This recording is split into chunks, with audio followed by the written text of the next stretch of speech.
Arthur Drake coughed a breath of acrid smoke from his lungs and took a few steps backwards, away from the heat and the stench and the shrieking. His stomach churned with bile and his eyes filled with tears. Tension dragged its way through his muscles, pulling his ribs tight around his lungs and his shoulders high up to his jaw. Might this happen to him one day? The jostling crowd shuffled backwards with him, expanding their circle away from the pyre as a wave of searing heat emanated from the burning wood. Evelyn Crow's piercing screams scorched the air as much as the flames from the crackling branches. It wouldn't take long for her rope bindings to burn through, and then she would fall from the A-shaped poles into the heart of the furnace below. The sun, setting in the west, cast the east side of the construction in shadow. From the apex of the wooden frame, down to the base of the fire, a shadow fell onto the long grass, marking out the rough form of the night's grim spectacle. The only thing not cast in shaded darkness was the outline of Evelyn herself. Her shadow was nowhere to be seen. "Burn the witch! Burn the witch!" the masses chanted in an almost frenzy. A gong reverberated across the fields and the crowd fell silent, though the woman on the pyre continued to wail and screech. "Evelyn Crow, damned witch of Bramcastle Valley," the high priest's voice raised above the background noise. "You released your shadow, now we will release your soul. Be cleansed by the fires of oak and ash, by the words we spoke, by the flesh we lashed. Be cleansed, be cleansed." The villagers might have been on the edge of a celebration at the downfall of poor Evelyn, but Arthur was mourning. Mourning his companion, mourning his mentor, and mourning his chances. He stayed to hear the speech of the high priest, but expected to regret it. He still couldn't quite believe that this man of authority was burning his own sister alive. "Shadow magic has been outlawed in the north for 200 years and 8, the black-cloaked priest shouted at the crowd. A trusted soldier of King Welland's army released his own shadow and used it to access battle plans. He sold the information to a southern general, and the battle would have been lost, with thousands of our kin enslaved if King Welland hadn't sacrificed his own son to a duel with the southern champion. Separation of the shadow from the body is an aberration. Let the burning of Evelyn Crow be a reminder to you all."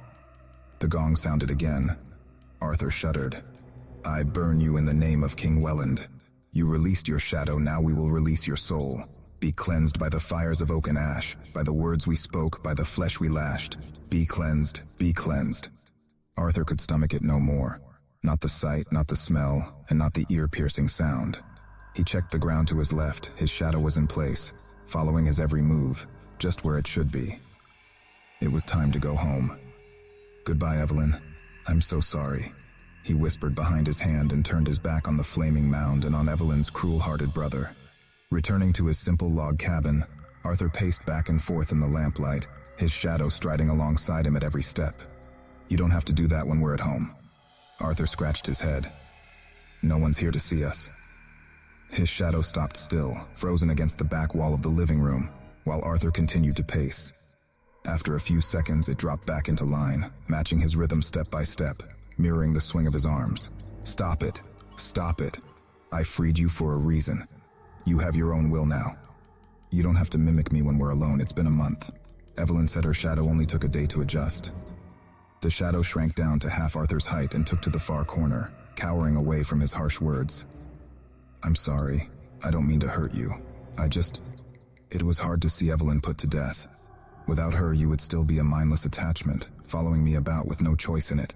You should be sad too." Arthur stopped walking and held his head in his hands, leaning against the bookcase. The shadow grew to full size again and reached its arm along the wall towards the bookshelves, extending its shady fingers until they met Arthur's shoulder, as if to comfort him. Arthur looked up and caught a glimpse of his companion's hand settling at the top of his arm. "Why don't you go and look for Mary?" he said. "It's dark out, you won't be seen, and no one will come here. The whole town will be at the fire until dawn. The whole town apart from Mary. She'll be mourning somewhere in the forest." She was the only person who would miss Evelyn more than him. Would she ever forgive her father for burning her favorite aunt? "Oh, my dearest Mary, I wish you would accept my support. I could do so much for you." Arthur's shadow hovered a few inches above the ground for a moment. Then it pulled back its right arm, formed a fist, and punched the shadow of the vase on the corner of the dining table. The vase shadow distorted momentarily, then broke into several shady pieces and fell silently to the floor. The shadow slipped across the back wall, round the corner of the room, and drifted through the sliver of a gap between the doorframe and the closed front door. Arthur sighed. He liked that vase, but now it would have to go. Anything without a shadow would raise suspicion, and a badly damaged shadow would fool no one. He'd have to destroy the vase to destroy the shadow completely, and get rid of all the evidence. He put the ornament into a pillowcase and smashed it with a poker from the fireside. He put the pieces into the bin. The broken shadow melted into the floor and was gone. Arthur opened the rounded wooden box on his dining table and took out a creased page of paper. Had he made a terrible mistake? He unfolded the sheet and began to read out loud to himself. "Dearest Arthur, it is of the utmost importance that you destroy this note as soon as your aim is achieved. Should either of us be caught performing these acts, then surely my brother will ensure that death will swiftly follow. Take this as a warning from me. Once separation is achieved, the part of you removed will develop its own opinions, its own attitude. It will, of course, be you, but it will be your shadow self, the darker parts of you. It may manifest in unexpected ways. It may magnify the parts of you that are the most distasteful. There is no way to predict which parts, but know that they could turn ugly. However, your yearning for Mary, my spinster niece, gives me hope. I have imparted as much information to you about her as I can. It is now up to you to win her heart by any means necessary. There is no reason for either of you to be lonely in this life. Use your shadow to get to know her. Woo her with the knowledge it uncovers. I will die happy if she avoids my fate, spending my old age unmarried and childless. You both deserve happiness, companionship, togetherness. As promised, the instructions are overleaf. Follow them precisely, and then destroy this letter. Destroy this letter. Yours, Evelyn." Arthur balled up the paper and placed it in the fire grate. He struck a match and lit it, watching the smoke spiral into the chimney. A tiny movement in the corner by the door attracted his attention. "Why are you back so soon? Were you seen?" The shadow grew to full size and flattened itself against the wall, shaking its head from side to side, indicating no. "Did you find Mary? You haven't had time to go to the forest and back." Again the shadow shook its head. It reached a dark gray hand out across the floor towards Arthur's feet, brushing its fingers against his boots. "If you have no new information about my love, then go out and get me some and don't come back with nothing. I created you for a reason. Do not let me down." The shadow lifted up from the floor, stretched across the full length of the ceiling, slithered headfirst through the window frame, and sneaked back out into the night. Arthur woke with the sun probing its way into his room. He turned over, away from the light, and found his shadow lying next to him in the bed. It was sprawled out, full length, head on the spare pillow. "Hey, you're supposed to sleep on the sofa." Arthur poked at the shadow with a finger, but it pulled itself away from his touch, dimpling its outline against the mattress so he couldn't quite catch it. "Maybe it's good you're here. I need you to come with me today. I have to go to the market and I can't be seen without you. They have watercress on Mondays, Mary's favorite. I'm going to practice making that salad she likes. If I'm lucky, they'll have her favorite yellow roses too. I might surprise her with a bunch. I can leave them on her doorstep while she's out teaching. She'll like that. Coming home to another surprise." The shadow pulled away from Arthur's body in a sulk. "Oh, come on, don't be like that. I need you on your best behavior to go out. You like following me, I know you do." A moment later, the shadow quietly fell into place at Arthur's side and seemed to cheer up a little as it did so. Arthur and his shadow made their trip to the market and dropped 12 yellow roses outside Mary's door with a note that read, "From your admirer, I'm so sorry about your aunt."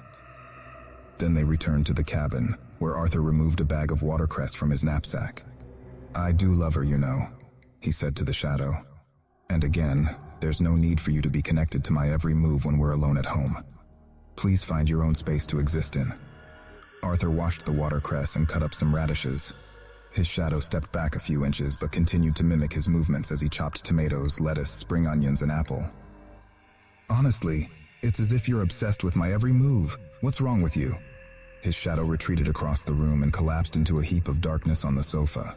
Arthur was past caring if it was upset with him. He was much more focused on Mary's favorite salad. If he couldn't dine with her, he could at least dine like her. Since Evelyn would no longer be joining him for dinner twice a week, it was time to find out just how much information his shadow could glean about the elusive object of his desires. Arthur finished creating the dish and sat at the dining table to try it. It was a little peppery but rather enjoyable, especially as he felt it brought him closer to Mary, even if she didn't know it. One day she would realize that he was the man for her, and all would fall into place. Since you failed to even find Mary last night, you need to go to her house tonight and watch through the windows. You must not be seen, of course, so keep out of the way. I have no intention of ending up on a flaming pyre. And don't forget that if they burn me to death, you will also cease to exist. Arthur cleared the dishes. His shadow stood up and followed him. I want you to find out what she did with my roses. Are they in pride of place on her mantelpiece? Has she kept them by her bed? Will part of me be close to her as she sleeps? The shadow threw its head back as if to sigh and slipped away under the front door into the twilight. Arthur was glad to be left alone for a while, and he used the time to work on his oil painting of Mary. It was done entirely from memory, but was quite a good likeness, if he did say so himself. In it, she was standing in front of his bookcase, holding a perfect yellow rose, and there was a gold wedding ring on her finger, the exact same one he kept in a box under his pillow. His shadow did not return for several hours. Arthur had gone to sleep, and it snuggled in next to him on the bed as if it had never been away. As the sun pushed itself between Arthur's curtains the following morning, he yawned and turned over, stretching his arms out in front of him. His shadow nestled itself deeper into this accidental embrace. Arthur opened one eye, then the other. "What are you doing?" he snapped. "You're supposed to sleep in the living room on the sofa. Anyone would think we were a couple. Is that what you think? Do you think we're in a romantic relationship? We are not." The shadow shot across the sheets, dropped onto the floor, and rolled under the bed. Arthur leaned over the edge of the bed, hanging his head upside down above the rug. "Where have you gone?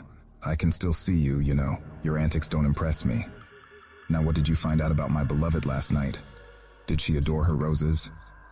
The shadow shook its head. "What do you mean, no?" The shadow, still hiding under the bed, presented one hand to Arthur and made scissor movements with its fingers. "She trimmed the stems?" The shadow shook its head. "She cut them up?" The shadow nodded. Arthur gasped. "Did she cut them up? Did she cut the heads off?" Arthur jumped out of bed and lay on the floor facing the shadow. "Why would she do that?" The shadow gave a nod and followed it with a shrug. Arthur stared hard across the floor. The morning was edging in from the window on the other side of the room, dimly lighting up the underbed space. There was something else under there, something other than his own shadow. Something dark and flat and spooky. "What have you got?" The shadow shrugged. "Seriously, what have you got under there, and how have you got it? You can't carry anything but shadows. Come out and show me." The shadow shuffled forwards, dragging one hand behind itself, and something followed, but not by choice. It slowly emerged from under the bed, and Arthur stood up to look at it. His shadow stood up too. Draped over its outstretched arms, limp and lifeless, was a second shadow. A woman's shadow. Mary's shadow. "What happened? Did you do this?" Arthur's shadow dropped Mary's shadow to the floor, kicked it in the ribs, stepped over it, and disappeared under the door and into the living room. Arthur's blood boiled and then ran like ice. "You jealous fool," he shouted through the bedroom door. "What have you done? Her father will kill us both." Mary's shadow was dead but fully intact. Its outline was easily recognizable as the focus of Arthur's obsession, from the curly hair right down to the heeled boots. So Mary herself must be alive. Alive, but shadowless. Shadowless. How long would it take for anyone to notice? He had to warn her.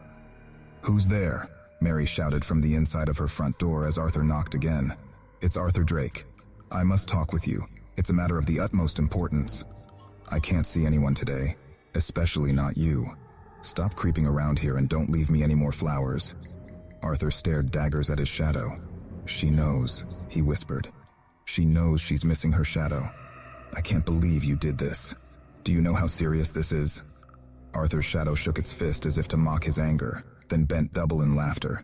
"It's the middle of the day. Someone will see you. Get back in place," he hissed. The shadow stepped away, a good 2 feet away. "What are you doing?" Arthur glanced down the track leading away from Mary's cabin. A tall man in a black cloak on a bay horse was approaching.